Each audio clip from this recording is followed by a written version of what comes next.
report reveals that women smallholder farmers are increasingly facing challenges in accessing farmlands. Women own about 20% of farmland, whereas the male counterpart own about 23%, indicating inequality in allocation of lands in the northern region. In a bid to address such disparities and other challenges women farmers face, Diamond FM, a radio station in the northern region, had launched the advocacy project on promoting gender and social inclusion in agriculture. Programs manager of Send Ghana in the northern region, Nkaw, said government's inability to provide fertilizer subsidies for this year's farming season had affected women smallholder farmers' crop yields. Adverse effects of government actions has been that this year the government did not provide much subsidies for fertilizer, and that has had a lot of cascading effects on women smallholder farmers, because the subsidies have usually contributed enough to ensuring that women are able to procure fertilizer. So of government's programs, for example, the youth in agriculture program, a large proportion of the beneficiaries are men. So you ask the question, are the programs that gender sensitive? Is government ensuring that it's using vulnerability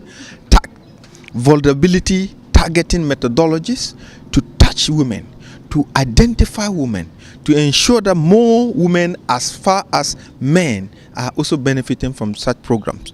And these are critical problems that came to light. He also said most government programs are not gender sensitive and call for collaboration with Women in Agriculture Division to design programs that target both men and women farmers. We demand that government should work collaboratively with the Women in Agriculture Division.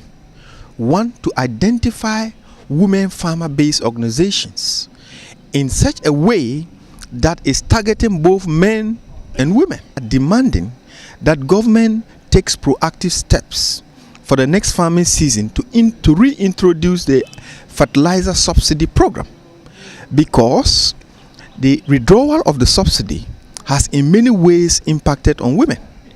Women in these meetings have reported that they have not been able to procure fertilizer, and so what that means is that it's going to have a corresponding effect in terms of the yield that we are going to have.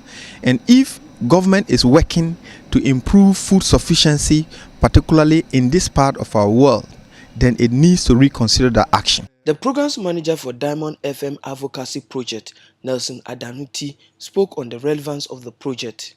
If we say there is no fertilizer on the ground, should the fertilizer come, how can this reach the vulnerable women we are talking about? How can this reach the aged farmers we are talking about? There are also disabled farmers. How can we target them in times of sharing the agri-input?